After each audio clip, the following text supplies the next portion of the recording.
स्वागत है आप सभी का एक नई वीडियो के साथ। आज के इस वीडियो में हम लीगल एप्टीट्यूड डिस्कस करेंगे, जिसमें 25 महत्वपूर्ण प्रश्न होंगे जो कि किसी न किसी यूनिवर्सिटी के लॉ एंट्रेंस एग्ज़ाम में पूछे गए प्रश्न हैं। और ये आपके लॉ एंट्रेंस एग्ज़ाम 2022 के लिए बहुत ही महत्वपूर्ण हो सकते हैं, चाहे आप किसी भी यूनिवर्सिटी का एंट्रेंस एग्ज़ाम दे रहे हो या फिर आप सेंट्रल यूनिवर्सिटी का एंट्रेंस एग्ज़ाम दे रहे हो। तो चलिए आज का सेशन स्टार्ट करते हैं और पहला प्रश्न देखते हैं। पहला प्रश्न है, भारत में कुल कितने उच्च न्यायालय हैं? ऑप्शन ए है 24, option B 25, option C 26, option D है 27। इस प्रश्न का सही जवाब हो जाएगा ऑप्शन बी 25। वर्तमान समय में भारत में कुल उच्च न्यायालयों की संख्या कितनी है? 25 है। चलिए आगे प्रश्न देखते हैं। जनहित याचिका कहाँ दायर की जा सकती है? महत्वपूर्ण प्रश्न है। जनहित याचिका कहाँ दायर की जा सकती है? ऑप्शन ए है उच्चतम न्यायालय में, ऑप्शन बी उच्च न्यायालय में, ऑप्शन सी संसद में, ऑप्शन डी उपरोक्त में सभी, यानी कि कहीं भी दायर की जा सकती है। तो इस प्रश्न का सही जवाब है आपका ऑप्शन ए, उच्चतम न्यायालय में आप क्या कर सकते हैं? जनहित याचिका दायर कर सकते हैं। चलिए आगे प्रश्न देखते हैं। प्रश्न संख्या 3 है, किस अनुच्छेद में उच्चतम न्यायालय को परामर्शदात्री बनाया गया है? यानी कि उच्चतम न्यायालय क्या होगा? परामर्श देने के लिए उसके पास शक्ति होगी, विशेषाधिकार होगा, वो परामर्श दे सकता है। अच्छा, ये परामर्श देने की बात जो की गई है, ये किसको परामर्श देने की बात की गई है? आपको पता है, ये परामर्श जो है राष्ट्रपति को देने की बात की गई है। लेकिन यहाँ पे राष्ट्रपति जो होता है परामर्श तो ले सकता है उच्चतम न्यायालय से, लेकिन उसकी बातों को मानने के लिए बाध्य नहीं होगा। यानी कि अगर किसी भी चीज़ पे राष्ट्रपति को संशय है, यानी कि कोई ऐसा केस है जिस पे राष्ट्रपति को लगता है कि मुझे उच्चतम न्यायालय से इस पे वार्ता करनी चाहिए, तो वो उससे वार्ता कर सकता है। लेकिन जो उच्चतम न्यायालय के आदेश होंगे, जरूरी नहीं है कि उसको मानने के लिए राष्ट्रपति बाध्य हो। अक्सर ये जो वार्ता या फिर ये जो परामर्श लेने या देने की बात होती है, ये किसी भी आतंकवादी या किसी भी मुजरिम को जो है फांसी की सज़ा रोकने या उसे समाप्त करने की दशा में अक्सर इस तरीके की केसेस में जो है देखने को मिलता है। इस प्रश्न का जो ऑप्शन दिया हुआ है, ऑप्शन ए है अनुच्छेद 123, अनुच्छेद 143, अनुच्छेद 144, उपरोक्त में सभी। इस प्रश्न का सही जवाब हो जाएगा ऑप्शन बी 143। अनुच्छेद 143 में उच्चतम न्यायालय को परामर्शदात्री बनाया गया है, यानी कि राष्ट्रपति के आग्रह पर उच्चतम न्यायालय क्या कर सकता है? राष्ट्रपति को परामर्श दे सकता है, लेकिन यह परामर्श राष्ट्रपति मानने के लिए बाध्य नहीं होगा। ये क्वेश्चन 2-3 तरीके से पूछ सकता है। पहले तो ये कि उच्चतम न्यायालय को परामर्शदात्री किस अनुच्छेद के तहत बनाया गया है, और या फिर ये पूछ सकता है कि राष्ट्रपति जो है किस अनुच्छेद के तहत उच्चतम न्यायालय से परामर्श ले सकता है। और आपसे ये भी पूछ सकता है कि क्या उच्चतम न्यायालय द्वारा दिया गया परामर्श राष्ट्रपति मानने के लिए बाध्य होता है? तो यहाँ पे क्या होगा? नहीं, वो क्या कर सकता है? मानना चाहे तो माने, ना मानना चाहे तो ना माने। यहाँ पे बी आंसर हमारा सही हो जाएगा। प्रश्न संख्या 4 है, भारत के किस उच्च न्यायालय में न्यायाधीशों की संख्या सबसे कम है? ऑप्शन ए है इलाहाबाद उच्च न्यायालय, ऑप्शन बी सिक्किम उच्च न्यायालय, ऑप्शन सी मुंबई उच्च न्यायालय, और ऑप्शन डी है केरल उच्च न्यायालय। इस प्रश्न का सही जवाब है ऑप्शन बी, सिक्किम उच्च न्यायालय में न्यायाधीशों की संख्या क्या है? सबसे कम है। एक बार मैं फिर से आपको रिपीट करना चाहूँगी कि जितने भी प्रश्न आपको पढ़ाए जा रहे हैं, ठीक है, ये सभी प्रश्न आपके एग्ज़ाम में पूछे हुए क्वेश्चंस हैं, सभी रिपीटेड क्वेश्चंस हैं, और इनकी इम्पोर्टेंस को देखते हुए ही मैं इन सभी क्वेश्चंस का कलेक्शन करके आपको पढ़ा रही हूँ। अभी ये पार्ट 1 है। इस टॉपिक से संबंधित अगली वीडियो भी आएगी। लगभग 45 क्वेश्चंस इस टॉपिक से बन रहे थे, और बनने का मतलब ये बार बार आपके क्वेश्चंस पूछे गए हैं किसी ना किसी यूनिवर्सिटी के एंट्रेंस एग्जाम में। तो कल किसी यूनिवर्सिटी में पूछा था, आज आपकी यूनिवर्सिटी में पूछ लिया जाए, ये कोई जानता नहीं है। तो इसलिए आपको हर एक टॉपिक जो है अच्छे से पढ़ना है। 25 क्वेश्चन पढ़ रहे हैं, 25 से अगर 2 क्वेश्चन भी आपके आ जाते हैं तो कौन सा बुरा हो जाने वाला है। 30 मिनट की वीडियो से अगर 2 क्वेश्चन आप क्या कर पा रहे हैं, 2 क्वेश्चन आपके क्वेश्चन बुकलेट में देखने को मिल जा रहा है, तो मुझे नहीं लगता इस पर कोई बहुत बड़ी बुराई है। तो आपको इसे अच्छे से पढ़ना चाहिए, वीडियो को लास्ट तक देखना चाहिए, और यदि कोई डाउट हो तो आप कमेंट के माध्यम से पूछ सकते हैं। चलिए प्रश्न संख्या 5 इसके साथ में ही देखेंगे। भारत के किस उच्च न्यायालय में न्यायाधीशों की संख्या सबसे अधिक है? ठीक है, सबसे अधिक संख्या वाले सबसे अधिक न्यायाधीशों की संख्या वाले उच्च न्यायालय की बात कर रहा है। ऑप्शन ए इलाहाबाद उच्च न्यायालय, ऑप्शन बी सिक्किम उच्च न्यायालय, ऑप्शन सी मुंबई उच्च न्यायालय, और ऑप्शन डी है केरल उच्च न्यायालय। इस प्रश्न का सही जवाब हो जाएगा कि सबसे अधिक न्यायाधीशों की संख्या रखने वाला जो आपका उच्च न्यायालय है वो क्या है? इलाहाबाद उच्च न्यायालय है। ऑप्शन ए क्या हो जाएगा? सही हो जाएगा। चलिए अगला प्रश्न है, भारत का सबसे बड़ा उच्च न्यायालय कौन सा है? ठीक है, सबसे बड़ा उच्च न्यायालय कौन सा है? Option A Allahabad, option B Sikkim, option C Mumbai, option D Kerala उच्च न्यायालय। इस प्रश्न का भी सही जवाब हो जाएगा ऑप्शन ए इलाहाबाद उच्च न्यायालय भारत का सबसे बड़ा उच्च न्यायालय है। चलिए आगे प्रश्न देखते हैं। 7 उच्च न्यायालय के क्षेत्राधिकार हटाने या बढ़ाने का अधिकार किसके पास है? यानी कि जो उच्च न्यायालय है उसका क्षेत्र या फिर उसकी सीमाएं बढ़ाने का, घटाने का ये अधिकार जो है किसके पास है? कौन इसे बढ़ा घटा सकता है? ऑप्शन ए है भारतीय संसद, ऑप्शन बी राष्ट्रपति, ऑप्शन सी प्रधानमंत्री, और ऑप्शन डी है उच्चतम न्यायालय के न्यायाधीश। तो इस प्रश्न का सही जवाब हो जाएगा ऑप्शन ए भारतीय संसद के पास यह अधिकार होता है कि वह उच्च न्यायालय के क्षेत्राधिकार को घटा या बढ़ा सकता है। तो इस प्रश्न का सही जवाब ऑप्शन ए। चलिए प्रश्न संख्या 8 है, उच्च न्यायालय के न्यायाधीशों की नियुक्ति कौन करता है? हर एक क्वेश्चन को बहुत ध्यान से समझिएगा, यहाँ पे थोड़ा थोड़ा कंफ्यूजन है आपको। उच्च न्यायालय के न्यायाधीशों की नियुक्ति कौन करता है? उच्चतम न्यायालय के न्यायाधीशों की नियुक्ति कौन करता है? उच्च न्यायालय के न्यायाधीशों की जो सेवानिवृत्त की आयु होती है वो क्या होती है? इनमें सभी चीज़ों में डिफरेंस है, ठीक है, और जहाँ पे डिफरेंसेस देखने को मिलेगी वहाँ पे कंफ्यूजन क्रिएट होगा। सो आपको कंफ्यूज नहीं होना है, इन सारी बारीकियों को अच्छे से समझना है। चलिए प्रश्न है, उच्च न्यायालय के न्यायाधीशों की नियुक्ति कौन करता है? नियुक्ति कोई और करेगा, शपथ कोई और दिलाएगा, इतना ध्यान रखिएगा। तो आपको हर एक पॉइंट समझना है, कल को ये मत बोल दीजिएगा मैम ने गलत पढ़ाया था।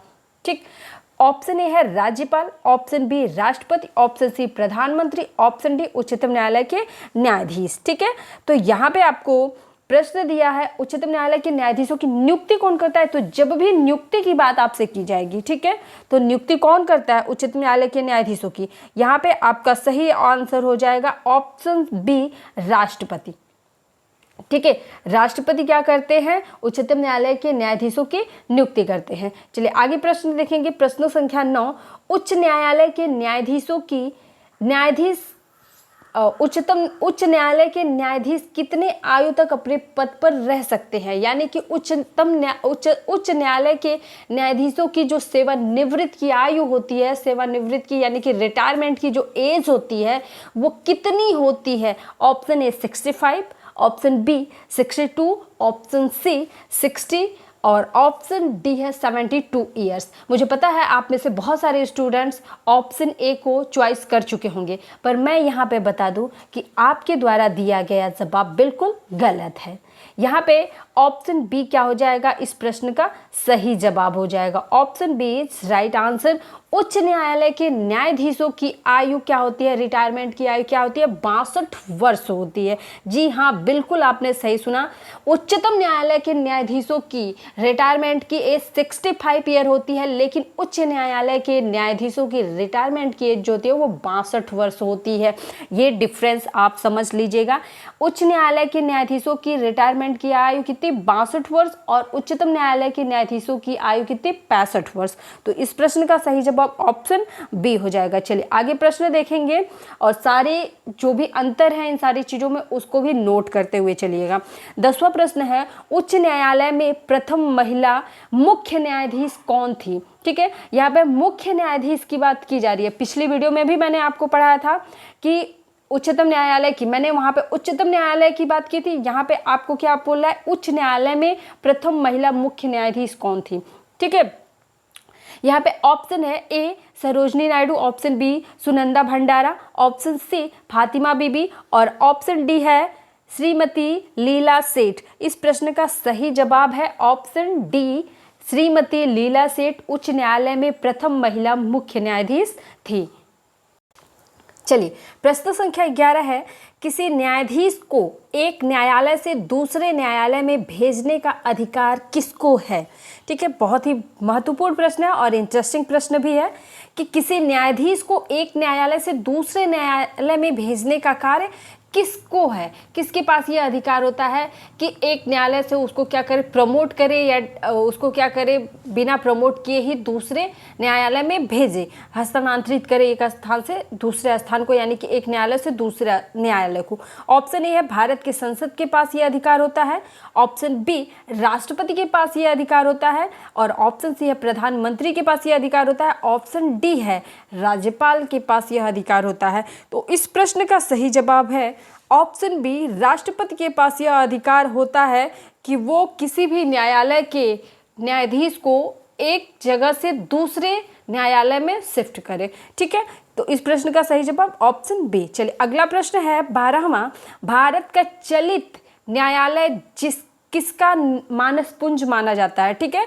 भारत का चलित न्यायालय किसका मानसपुंज है या माना जाता है। Option A Narendra Modi, option B Atal Bihari Vajpayee, option C Bipin Rawat, option D है डॉक्टर APJ अब्दुल कलाम। इस प्रश्न का सही जवाब है option D, doctor APJ Abdul Kalam को भारत का चलित न्यायालय का मानसपुंज कहा जाता है। इस प्रश्न का सही जवाब ऑप्शन डी। ये BHU एंट्रेंस एग्जाम 2017 में पूछा गया है, इंपॉर्टेंट प्रश्न है। जल्द ही मैं आप लोगों को प्रीवियस ईयर क्वेश्चन पेपर भी सॉल्व कराऊंगी, पहले आप डिटेल में ये सारी चीज़ें पढ़ लें। यदि आप डिटेल में सारी चीज़ों को पढ़ना चाहते हैं तो एक बार कमेंट कर दीजिएगा कि आप डिटेल में सारी चीज़ों को पढ़ना चाहते हैं, नहीं तो मैं इसी तरीके से आपको MCQ क्वेश्चन अगर आप करना चाहते हैं, प्रीवियस ईयर क्वेश्चन पेपर बस करना चाहते हैं, तो जैसा आप चाहेंगे वैसा ही आपको सारे कंटेंट मिलेंगे। अगर आप चाहेंगे कि सिर्फ क्वेश्चन ही आपको पढ़ना है, यानी कि प्रीवियस ईयर क्वेश्चन पेपर पढ़ना है, लीगल एप्टीट्यूड के अधिक से अधिक प्रश्न कराइए, तो सिर्फ प्रश्न कराए जाएंगे।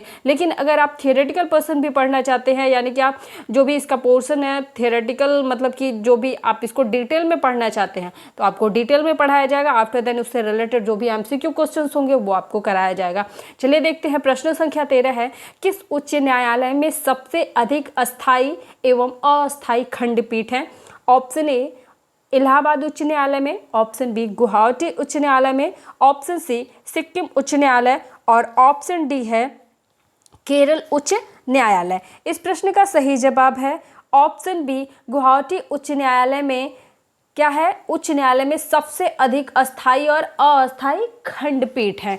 ठीक है, इस प्रश्न का सही जवाब ऑप्शन बी। चलिए आगे प्रश्न है 14 प्रश्न, उच्च न्यायालय के न्यायाधीशों को उसके पद एवं गोपनीयता की शपथ कौन दिलाता है। यहाँ पे शपथ की बात आ गई ना, अभी हमने उच्च न्यायालय के न्यायाधीशों की नियुक्ति की बात की, तो नियुक्ति कौन कराता है, राष्ट्रपति कराते हैं। अब यहाँ पे गोपनीयता की शपथ की बात की जा रही है, तो यहाँ पे आपको दिया हुआ है ऑप्शन लोकसभा अध्यक्ष, ऑप्शन बी प्रधानमंत्री, ऑप्शन सी राष्ट्रपति, ऑप्शन डी राज्यपाल। तो यहाँ पे जो सही आंसर हो जाएगा इस प्रश्न का ऑप्शन बी, ऑप्शन डी। राज्यपाल क्या करते हैं, उच्च न्यायालय के न्यायाधीशों के जो पद की गोपनीयता की शपथ होती है वो कौन दिलाता है, राज्यपाल दिलाते हैं। और न्यायाधीशों की नियुक्ति जो करते हैं वो कौन करता है, राष्ट्रपति करते हैं। न्यायाधीशों की नियुक्ति राष्ट्रपति करेगा और शपथ कौन दिलाएगा उच्च न्यायालय के न्यायाधीशों को, राज्यपाल दिलाएगा। ये चीज़ें आपको कंठस्थ होनी चाहिए, मतलब पूरी तरीके से याद होनी चाहिए। ओके, प्रश्न संख्या 15, संविधान के किस अनुच्छेद के अंतर्गत उच्च न्यायालय द्वारा दिया गया निर्देश परिवर्तित किया जा सकता है। यानी कि संविधान के किस अनुच्छेद के तहत उच्च न्यायालय द्वारा दिया गया जो भी आदेश होगा या निर्देश होगा उसको बदला जा सकता है।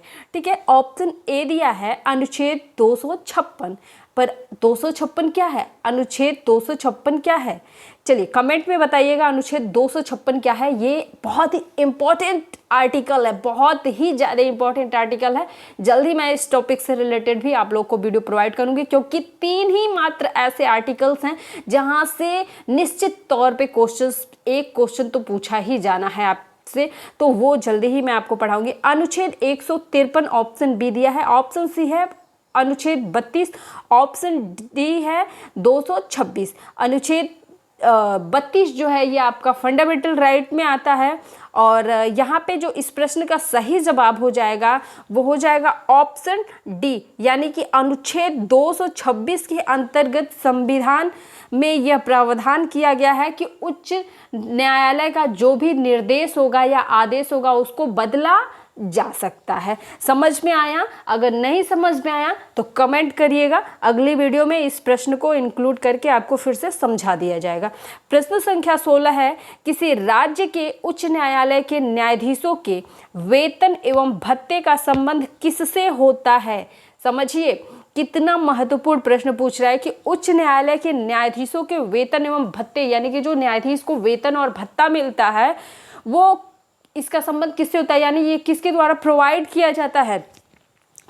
तो यहाँ पे ऑप्शन दिया है संसद द्वारा निर्देशित भत्ते से इनको जो भी सैलरी या फिर भत्ते मिलते हैं इनको मिलते हैं। ऑप्शन बी राष्ट्रपति द्वारा दिए गए भत्ते से इनको भत्ता मिलता है। ऑप्शन सी है भारतीय संबंधित राज्य की लोक लेखा निधि से इनको मिलता है, और ऑप्शन डी दिया है भारतीय विधिज्ञ परिषद से मिलता है। लेकिन इस प्रश्न का जो सही जवाब है वो है ऑप्शन सी। ऑप्शन सी क्या दिया है आपका? संबंधित राज्य की लोक लेखा निधि से किसी राज्य के उच्च न्यायालय के न्यायाधीशों के वेतन एवं भत्ते का जो संबंध होता है वो होता है। ये प्रश्न भी आपके एग्जाम की दृष्टि से महत्वपूर्ण है। चलिए इसको नोट कर लिया करिए आप लोग, क्वेश्चन प्लस उसका जो भी आंसर मैं बता रही हूँ उसको नोट कर लीजिए। प्रश्न संख्या 19 है, आपको एक जगह पर न्यायालय से संबंधित इतने सारे महत्वपूर्ण प्रश्न किसी और वीडियो में या किसी और चैनल पे तो नहीं ही मिल पाएगा, क्योंकि इतना ज़्यादा एफर्ट कोई भी नहीं डालेगा कि सारी चीज़ों को कलेक्ट करके एक ही थाली में आपको परोस दे।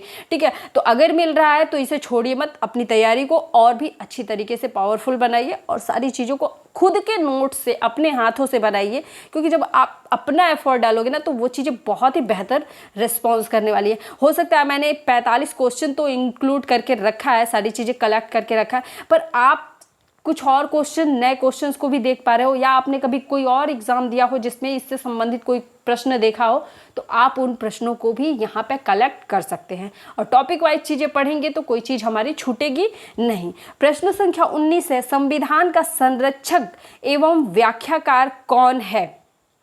यानी कि संविधान का संरक्षण कौन करता है और उसकी व्याख्या पूरी तरीके से कौन बताता है कि संविधान के अंदर क्या क्या चीजें रखी गई हैं। ठीक है, ऑप्शन ए प्रधानमंत्री, ऑप्शन बी राष्ट्रपति, ऑप्शन सी राज्यपाल और ऑप्शन डी है उच्चतम न्यायालय। इस प्रश्न का सही जवाब हो जाएगा ऑप्शन डी। उच्चतम न्यायालय क्या है?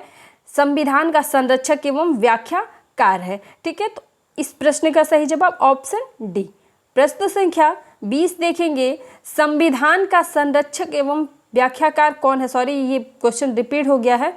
प्रश्न संख्या आपका 19 है, संविधान के किस भाग में संघीय न्यायपालिका का उल्लेख है?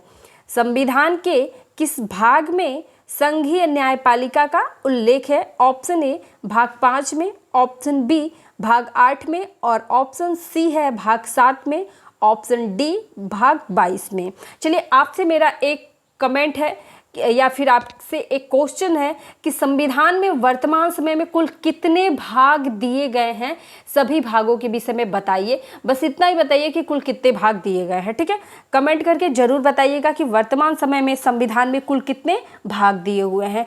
इस प्रश्न का जो सही जवाब हो जाएगा ऑप्शन ए, संविधान के भाग 5 में संघीय न्यायपालिका का उल्लेख दिया हुआ है। देखिए आप लॉ एंट्रेंस एग्जाम देने जा रहे हैं तो इस तरीके के न्यायाधीश से संबंधित, एडवोकेट से संबंधित, ये लीगल एडवाइजर से संबंधित आपसे प्रश्न बनते ही बनते हैं। तो एक क्वेश्चन, 2 क्वेश्चन, 3 क्वेश्चन, कुछ भी क्वेश्चन आपसे पूछे जा सकते हैं, तो इस टॉपिक को हम अवॉइड बिल्कुल नहीं कर सकते।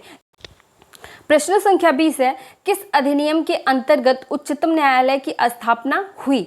Option A act of settlement, option B charter act 1853, regulating act 1773, option D Pitt's India act. इस प्रश्न का सही जवाब हो जाएगा ऑप्शन सी रेगुलेटिंग एक्ट अधिनियम के अंतर्गत उच्चतम न्यायालय की स्थापना हुई है। उच्चतम न्यायालय प्रकाश में कब आया, लागू कब हुआ पूरी तरीके से? तो ये हुआ आपका 1950 में। ठीक है, स्वतंत्रता प्राप्ति के ठीक दूसरे दिन बाद ही, यानी कि 28 जनवरी 1950 को ही उच्चतम न्यायालय के प्रथम बेंच की बैठक हुई थी। चलिए आगे देखते हैं प्रश्न संख्या 21 है, संविधान में मूल रूप से मुख्य न्यायाधीशों के अतिरिक्त कितने न्यायाधीशों की व्यवस्था उच्चतम न्यायालय में की गई थी? ये प्रश्न आप थोड़ा सा समझ लीजिएगा, मुझे लग रहा है आप कंफ्यूज हो रहे होंगे इस प्रश्न में। देखिए प्रश्न पूछ रहा है कि संविधान में मुख्य न्यायाधीश को लेकर के कुल कितने न्यायाधीशों की संख्या होनी चाहिए थी। जब हमारा उच्चतम न्यायालय बना था उस टाइम पर कुल न्यायाधीशों की संख्या कितनी थी मुख्य न्यायाधीश को लेकर के। ठीक है, यहाँ पे प्रश्न आई थिंक आप समझ गए होंगे। तो जब हमारा उच्चतम न्यायालय बना था, यानी कि 1950 में जब यह बना था, तो कितनी संख्या थी? ऑप्शन ए 8, ऑप्शन बी 7 और ऑप्शन सी है 11, ऑप्शन डी 18। तो इस प्रश्न का सही जवाब है ऑप्शन ए। जब हमारा मूल उच्चतम न्यायालय बना था, मूल संविधान में उच्चतम न्यायालय के बनने की जो बात कही गई है, तो जब 1950 में हमारा उच्चतम न्यायालय बना तो मुख्य न्यायाधीश को लेकर के उच्चतम न्यायालय में कुल न्यायाधीशों की संख्या कितनी थी? 8 थी। और बाद में इसमें परिवर्तन करके 1956 में, ठीक है, नंबर नोट कर लीजिएगा, हो सकता है क्वेश्चन में कभी आपसे ये क्वेश्चन भी पूछ दिया जाए, तो 1956 में इसे बढ़ा करके 8 से 11 कर दिया गया। फिर 1990 में परिवर्तन हुआ और इसमें 1960 में परिवर्तन हुआ और 1960 में यह संख्या 11 से बढ़ा करके 14 कर दी गई। यानी कि 1960 में कुल न्यायाधीशों की संख्या मुख्य न्यायाधीश को लेकर के कितनी हो गई थी? 14 हो गई थी। फिर परिवर्तन हुआ 1978 में और न्यायाधीशों की जो संख्या थी वो कितनी कर दी गई? 14 से 18 कर दी गई। यानी कि 1978 में न्यायाधीशों की संख्या कितनी हो गई? 78 हो गई। और 1986 में एक बार फिर परिवर्तन किया गया और इसमें मुख्य न्यायाधीशों की जो संख्या हो गई, मुख्य न्यायाधीश को लेकर के बाकी अन्य न्यायाधीशों की जो कुल संख्या हो गई थी, कितनी हो गई थी? 26, यानी कि 26 हो गई थी। फिर परिवर्तन हुआ 2008 में और 2008 में कुल न्यायाधीशों की संख्या बढ़ा करके कितनी कर दी गई थी? 31 कर दी गई थी। और 2019 में यह संख्या बढ़ा करके 34 कर दी गई है। और वर्तमान समय में भी उच्चतम न्यायालय के न्यायाधीशों की जो संख्या है अभी 34 है। और फिलहाल समय में उच्चतम न्यायालय के न्यायाधीशों की जो संख्या है पूरी तरीके से फिल हो चुकी है। अभी हाल ही में उच्चतम न्यायालय के 2 नए न्यायाधीश चुने गए हैं और मैं आपसे ये क्वेश्चन पूछती हूँ कि उन दोनों न्यायाधीशों का नाम क्या है और वो किस उच्च न्यायालय से ताल्लुक रखते हैं। कमेंट में आप इस प्रश्न का जवाब जरूर दीजिएगा। चलिए आगे प्रश्न देखते हैं। प्रश्न संख्या 22। प्रश्न संख्या 22 है, उच्चतम न्यायालय में न्यायाधीशों की संख्या में वृद्धि करने का अधिकार किसके पास है? ठीक है, प्रश्न क्या है हमारा? प्रश्न है उच्चतम न्यायालय में न्यायाधीशों की संख्या में वृद्धि करने का अधिकार किसके पास है? ऑप्शन ए भारत के राष्ट्रपति के पास, ऑप्शन बी संसद के पास, ऑप्शन सी प्रधानमंत्री के पास, ऑप्शन डी राज्यपाल के पास। ठीक है, इस प्रश्न का सही जवाब हो जाएगा ऑप्शन बी संसद के पास यह अधिकार होता है कि उच्चतम न्यायालय के न्यायाधीशों की संख्या वह बढ़ा सकता है या घटा सकता है। फिलहाल तो ये देखा गया है कि समय बढ़ती मांग और ज़रूरतों के हिसाब से उच्चतम न्यायालय की जो न्यायाधीशों की संख्या है वो उसमें बढ़ोतरी ही हुई है, कभी भी उसे डिक्रीज नहीं किया गया है, घटाया नहीं गया, हमेशा उसमें इंक्रीजमेंट हुआ है, हमेशा उसमें बढ़ोतरी देखी गई है। तो ये जो बढ़ोतरी होती है ये किसके द्वारा होती है? तो संसद के द्वारा होती है। संसद के 2 सदन होते हैं, लोकसभा और राज्यसभा। चलिए एक दिन मैं इसको भी पढ़ाऊंगी, संसद को भी, क्योंकि ये आपके कॉन्स्टिट्यूशनल लॉ में आता है और कॉन्स्टिट्यूशनल लॉ से आपसे ज़्यादा से ज़्यादा प्रश्न पूछे जाएंगे। जल्दी मैं आप लोग को कॉन्स्टिट्यूशनल लॉ पढ़ाऊंगी। चलिए आगे प्रश्न है, प्रश्न संख्या 23। वर्तमान में उच्चतम न्यायालय में मुख्य न्यायाधीश सहित कुल न्यायाधीशों की संख्या कितनी है? वर्तमान समय में उच्चतम न्यायालय में मुख्य न्यायाधीश सहित कुल न्यायाधीशों की संख्या कितनी है? अभी मैंने तुरंत बताया। चलिए ऑप्शन ए है 30, option B 34, option C 26, option D है 31। इस प्रश्न का सही जवाब हो जाएगा ऑप्शन बी। वर्तमान समय में जो उच्चतम न्यायालय के न्यायाधीशों की संख्या है वो पूरी तरीके से फुलफिल है, यानी कि 34 है, और ये संख्या अभी 2026 तक बनी रहेगी, इस पर कोई परिवर्तन नहीं किया जाएगा। तो ये संख्या कितनी है? 34 है। चलिए आगे प्रश्न देखते हैं। 24, उच्चतम न्यायालय के न्यायाधीशों की नियुक्ति कौन करता है? ठीक है, अभी हमने पढ़ा उच्च न्यायालय के न्यायाधीशों की नियुक्ति कौन करता है? राष्ट्रपति करता है। शपथ पत्र कौन दिलाता है? तो शपथ दिलाते हैं राज्यपाल। उच्चतम न्यायालय के न्यायाधीशों की नियुक्ति कौन करता है? ऑप्शन ए राष्ट्रपति, ऑप्शन बी प्रधानमंत्री, ऑप्शन सी राज्यपाल, ऑप्शन डी संसद। तो जब भी नियुक्ति की बात हुई, ठीक है ना, चाहे आप उच्च न्यायालय की बात करो या उच्चतम न्यायालय की बात करो, नियुक्ति जो देगा वो कौन देगा? राष्ट्रपति ही देगा। तो ऑप्शन ए क्या हो जाएगा इस प्रश्न का? सही जवाब हो जाएगा। ऑप्शन इसके बाद हमारा लास्ट क्वेश्चन है, 25 क्वेश्चन है। उच्चतम न्यायालय के न्यायाधीशों की सेवानिवृत्त की उम्र कितनी है? सेवानिवृत्त की उम्र कितनी है? ऑप्शन ए 62 वर्ष, 62 वर्ष, ऑप्शन बी 67 वर्ष, ऑप्शन सी 65 वर्ष, ऑप्शन डी 60 वर्ष। तो इस प्रश्न का जो सही जवाब हो जाएगा वह हो जाएगा ऑप्शन सी। उच्चतम न्यायालय के न्यायाधीशों की जो सेवानिवृत्त की यानी कि रिटायरमेंट की जो एज होती है वो 65 वर्ष होती है, और उच्च न्यायालय के न्यायाधीशों की जो रिटायरमेंट की एज होती है वो 62 वर्ष होती है। अगले जो वीडियो आएंगे लीगल एप्टीट्यूड के, उसमें मैं इसका पार्ट 2 लाऊंगी, क्योंकि अभी भी आपके 20 क्वेश्चंस बच रहे हैं इस टॉपिक से, जो कि आपके एग्जाम में पूछे हुए प्रश्न हैं। तो उन प्रश्नों को भी हम डिस्कस करेंगे। यदि आज का सेशन पसंद आया है तो प्लीज़ आप लोग चैनल को सब्सक्राइब, बेल आइकन को प्रेस कर लीजिएगा, ताकि आने वाली सभी वीडियो की नोटिफिकेशन आप तक मिलती रहे। और वीडियो को लाइक करिएगा, वीडियो को अधिक से अधिक शेयर प्लीज़ क्या करिए, ताकि हर कोई इसका लाभ ले सके। और अगर आपके मतलब रिलेशन में या फिर आपका कोई भी फ्रेंड तैयारी कर रहा है लॉ एंट्रेंस एग्जाम की, तो आप सुझाव में हमारे वीडियो को सजेस्ट कर सकते हैं। वीडियो देखने के लिए धन्यवाद।